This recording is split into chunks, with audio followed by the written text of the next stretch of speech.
I'll be starting with you this time. Um, Relating with in-laws, what do you think it should be? How do you think it should be? Well, I understand the fact that we have different perspectives about this particular topic, and I know there's some ladies that when you meet them, they'll tell you they don't pray to have mother-in-law, especially, and all the likes and all the likes. I think relating with in-laws had to do with the individual first. Like, there should be a correct mindset, because I feel the energy you take into marriage to confront these people determines and go a long way to determine how they get back to you most of the time. Yeah, there are some in-laws that actually they're already waiting for you, like, oh yeah, bring it on, you understand? But it should start from the individual first. Have a correct mindset towards the in-laws. Tell yourself you're going to have good in-laws, Just let the motive be all right. I think every other thing will fall in place. Yeah. Okay. So this is when we are talking about in-laws. I don't want us to, for everybody viewing this, not from the view of a woman to in-law. It's vice versa. Yeah. Yeah. You as a son-in-law, your relationship with your wife's family, and you as a daughter-in-law, your relationship with your husband's family. So before Sister Ruth will share her opinion, I want to say something from what you said. That so people come in to marriage with the mindset that I don't want to have mother-in-law, I don't want to have this. There is while growing up here, I think we were in GA, Girls Auxiliary as Baptist, and one of our leaders who were in Lydia Auxiliary raised something. They were talking, and one of them just said, hey, I will not meet my mother-in-law, something in the house. And one of our deaconess just called her. I remember that deaconess is one of my big grandmas. She said, come. I was looking at her from afar. She said, who are you? She mentioned her name. No, your gender. I said, woman. Do you know you will give birth to a son? She said, yes. Do you pray that your daughter, she said, your daughter-in-law should pray the same prayer you just prayed now?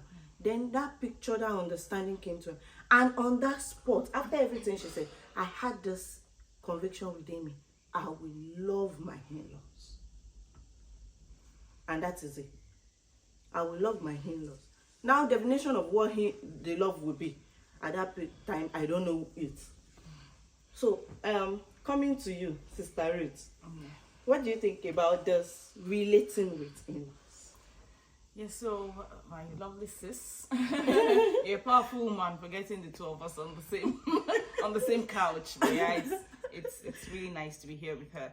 And I'll just pick up from where she started or where she stopped, talking about the energy you go in with. Because if you go in with negative energy and you meet negative energy there, it's going to be a combustion. But if you go in with positive energy and you meet negative energy there, it will neutralize itself, kind of, but the combustion will not be too epic. So it's important to go in with the right energy, the right attitude, which is not always easy. But if you're speaking to children of God here, then we can ask for the help of the Holy Spirit, because it's not easy, especially if you've had negative experiences from even watching life, from observing life, from your own personal life, from your parents and all of that. It's possible to just have built up that shield and guard to say, as I'm going in here, if you give it to me, I give it to you, and all of that. And then you meet somebody who's ready to give it to you, then everything is on fire. Explosion. So it's good to go in with that positive energy. And what's the positive energy? Love. That's just it. It says we just need to go in with love. And anybody who has not watched the love video that was recorded should probably go and watch it to get a better understanding of what love really is. Because love is not always the yummy, chummy kind of thing. It also speaks to boundaries and all of that. So going with love, just that Christ-like love, godly love that looks at the end goal, which is just trying to maintain peace with all men. So the energy you're going with is very important. and the energy should be the energy of love. That's good. I really appreciate that. I quickly want to raise this as well. If you go in with the positive energy and what you meet there, you can't say it's negative. What you meet, the energy you meet is so indifferent. You know, when we get married, it's important for a wise person, either as husband, a newly wedded man or woman, to study your environment and know the reaction you're giving into. So if you find yourself in a place where the energy you are getting is indifferent, you can't say this is negative. You can't say this is positive. You can't really explain what you are getting from them. What do you think someone can do in that situation? Well, you know, for me, I think going into a home where you've not been there before, you don't know them. What brought you to that home is the person you're getting married to. So what it means is you needed to give them a very long, when I mean, I don't want to say long rope to pull because that won't sound too nice. Like you needed to give them time because there's two things going on. You are studying them, they are studying you. So give them that time. So everything that happens while you are giving them the time, there should be room for creating excuses because my upbringing is different. My makeup is different. My background is different. This place I'm going to, their upbringing is different. Their makeup is different. Their background is different. Their belief system might also be different. What I think is right to them might not be right. So because you are coming into that family, both the male and the female, it is expected that you don't jump on them. You don't jump on everything, you know. You take time, take a pause, be sensitive to your environment and watch. So if it happens that what you are getting, you can't say if it's negative or positive. You know, marriage is spiritual, I would always say. I can't oversay it. Like, it can't be oversaid. Marriage is spiritual. Everything about marriage, including this topic we are saying now, is also spiritual. So if I must relate with my in-laws either ways, there should be that part of me that's there should be that part of me that would always go back to God to pray. Like, we are not, well, because we are dealing with Christians, just as my sister just said, we are dealing with believers, we want to suppose. So whatever we are saying here, once you are not a Christian, might not be applicable to you. That's the sincere truth. So back to what I was saying, we have to have the what it takes to pray, to go back to pray, right? Like talking to God about this person or these people. How best do I relate with these people? How do you want me to go about it? Who are they? What has happened? You know, what should I do that will win their love? Because truth be told, you needed to get them to you. Yes, you said bad, but these people needed to, just as they also want to get you to them, no matter the way they're handling it. They want all the essence of what they're doing is just to get you close. You also want to, at least a situation whereby we talk, we gist, there should be that place of prayer where you commune with God to know what best to do and how to go about it. So that is it. All right. So, quick one. I want to ask a very practical question now, from experience. When your brother brought his wife, what was your feeling? Yeah, that I like that you asked directly, because I was going to actually respond to your the last question based on a practical point of view. Like if you go in there and the energy is indifferent, because believe it or not, even if you marry into a Christian family, it's like a stranger coming into our home, you know, and then so you're wondering, okay, is she gonna be nice? Is she gonna be mean? Is she okay? Is she sorry? Is she, you know, you're trying to size the person up and all of that. And so if it now happens that, which was what it was in our case, kind of, that the person that is now being brought in is somebody who you attach to some trauma in your head. It's not even the person, no. You know, like there's a particular location we lived as a family where we moved from, and we're like, as we have moved from here, bye bye to that life, you know. And then your brother now shows up with a wife from that life that you have moved on from, and she has even left that life as well, maybe even before you left that life, but you've attached that person to that life. And you're like, how is this person trying to take us back to what we have left? So there's already a bit of resistance there to say, But as children of God, you might not necessarily show that negative energy per se, but there'll be that indifference to say, I'll just be watching. And that indifference too is a powerful energy that the person who is coming will feel, because the person is also coming to a strange place, and the person is expecting to feel some kind of warmth. But with that negative, that I won't say it's even indifference, is negative. Indifference is also negative. Let's just put it there clearly, you know. So that person coming in with that energy, and that's why I learned from that, and that's why for my second brother I was a bit more energetic in terms of my energy to say, okay, let me show love even if I don't know this person, because that first one was a mistake, because there was indifference, and there's no way there will not be a bit of friction from that indifference.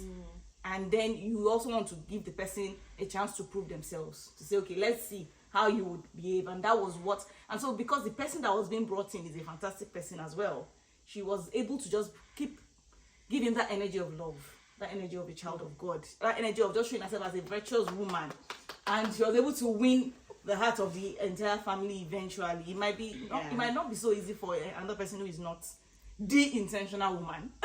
So but yeah, that just being vulnerable about my own mistakes now, that as the receiving in-laws, you know, it's good to have a positive energy.